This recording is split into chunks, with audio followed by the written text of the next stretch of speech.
Alright guys, in this video we're going to be talking about the ambiguous case of sines. So up until this point we have been talking about the law of sines.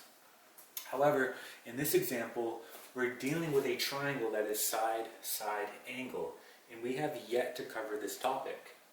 Okay, so we can see here on the left that we have a triangle that is side-side angle. So in this case we have something called an ambiguous case of sines, meaning there's the possibility here that you could have two triangles or two solutions. Okay? So when dealing with an ambiguous case of sines, you could have two solutions. You could also have one solution, or you could have zero solution, right? So there's three possibilities. You could have two solutions, one solution, or zero solutions. So for example, if we take a look at our triangle here, right, and we just redraw it over to the right side so we can get a better representation of what's going on here, right? This will be angle A, this will be angle B, this will be angle C, right? So we have 40 degrees, this is 15, and this is 12. Now, mathematically, the only other possibility you have of a triangle is if you were to look at your angle B here, right? And look at this leg of the triangle. Remember, this 40 degrees is unchanging. So, right, you can't do anything to these legs, right? You can't move them up or down because that's going to change the angle, right? So mathematically, the only way you get a second triangle here is, again, if you look at your angle B here and look at this leg, is if you were to swivel this in like that. And again, this would now be 12. So you can see here, right, if you look at angle C, it goes from being acute to obtuse, right? So there's a possibility of two different triangles. Again, this is called an ambiguous case of sines, and this only occurs when you're dealing with side-side angle, okay? So now that we know that there's a possibility of two solutions here, okay, let's go ahead and erase this. And what I like to do at this point is I like to circle the angle, okay, that could be either acute or obtuse. In that case, it's going to be angle C. Okay, so how you solve this is going to be pretty simple. You're going to go through this problem just like you would using the law of sines. Now, there are various rules you can use for solving these particular problems. However, I find it easier to just go through the problem rather than remembering all of these rules.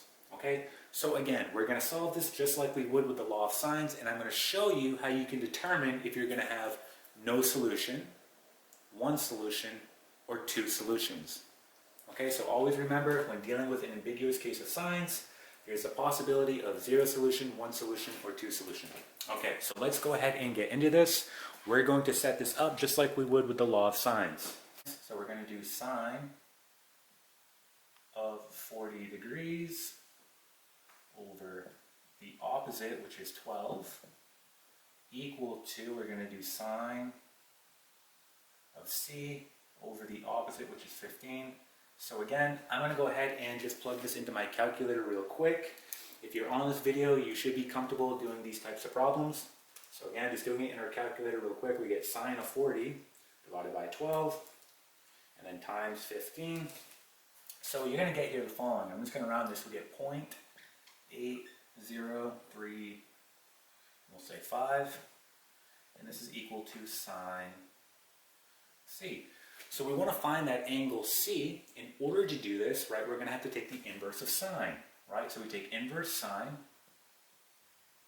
we get 0.8035, and this will be equal to angle C. Now here's where you're going to determine if you have no solution, okay? So if you look at your value here, right, remember the domain of inverse sine, right? The domain of inverse sine is going to be from -1 to 1. Okay?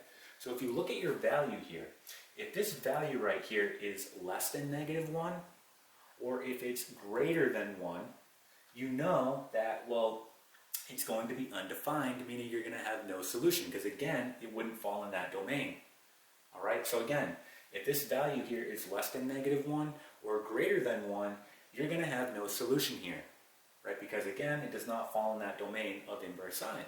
However, we can see that our value does in fact fall in this domain, meaning that yes, we're going to have a solution here, okay, and the possibility of 2 solutions.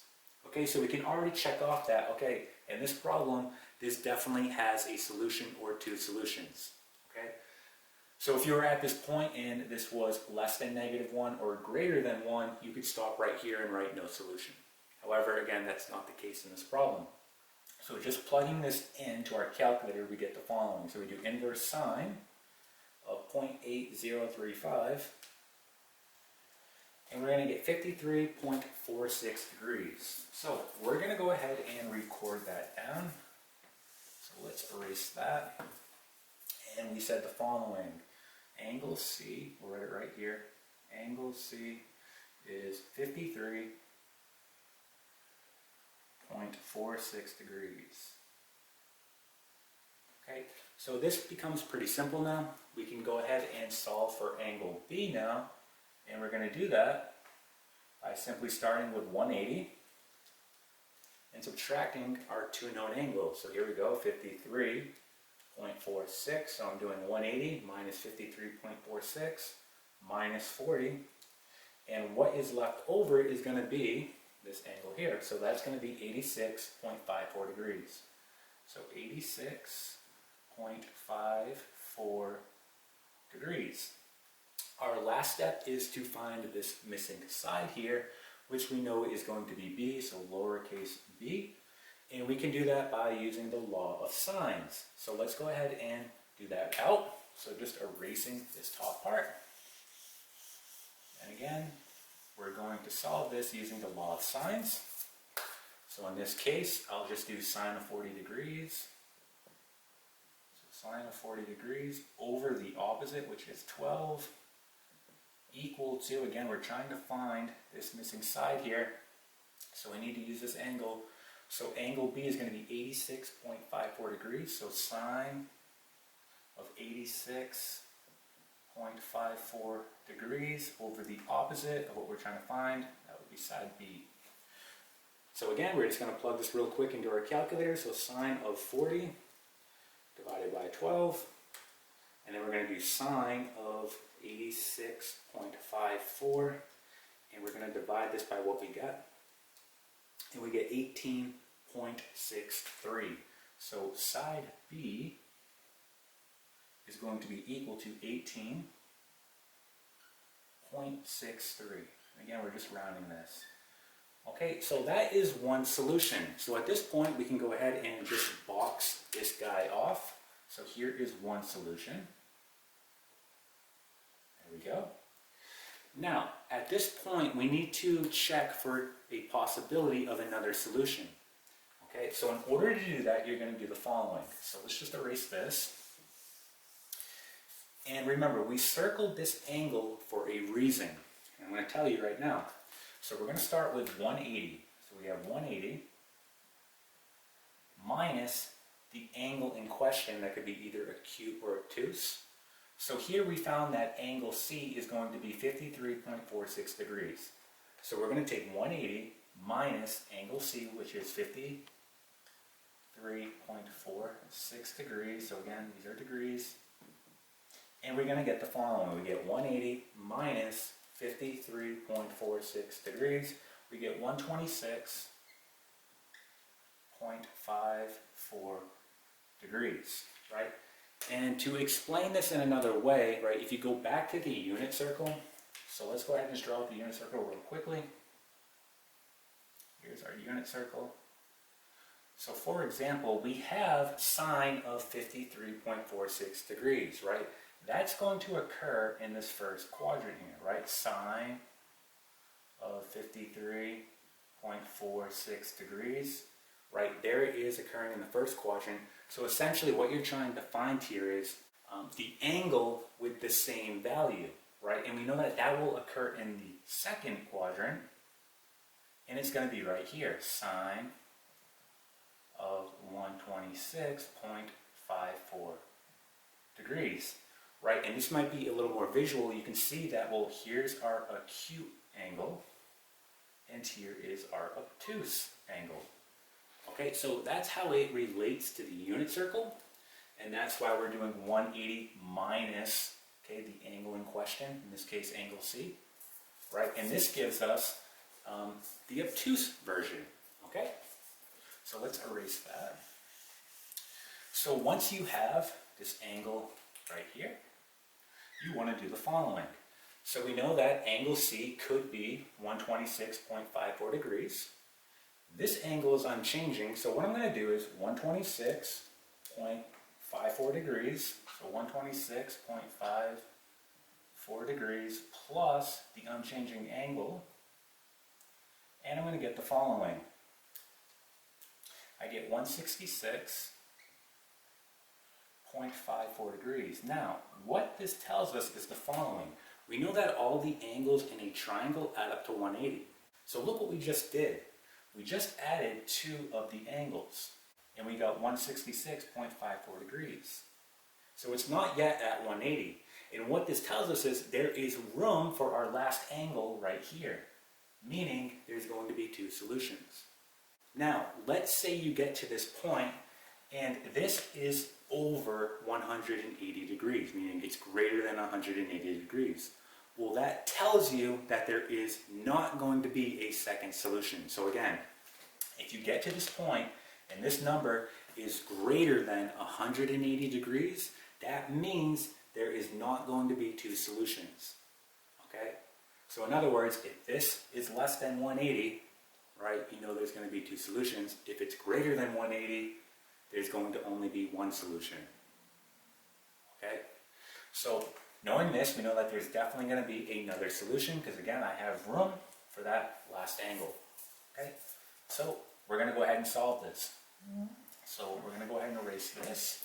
And we actually already have, okay, angle C here is going to be 126.54 degrees. So, okay, I'm going to say here angle, I'll write it right here, angle C2 for solution 2 is going to be 126.54 degrees. Okay, and we're going to do the same thing here. We're going to start at 180 minus 126.54 minus 40. And that's going to give us angle B for solution 2. So angle B for solution 2, when we do that in our calculator, we get 13.46 degrees, right? And now all we have to do is solve for this missing side here, which is going to be for solution 2. And we can do that by using the law of sines, just making sure that we're now using these values, okay? So let's erase that, and just setting this up using the law of sines, we'll get the following. So we'll do sine of 40 degrees over the opposite, which is 12. This will be equal to, again, we're trying to find this missing side here. So we know that angle, okay, B for solution 2 is going to be 13.46. So we'll say sine of 13.46 degrees over the opposite. Again, we're trying to find this missing side. We'll call it B2 for solution 2.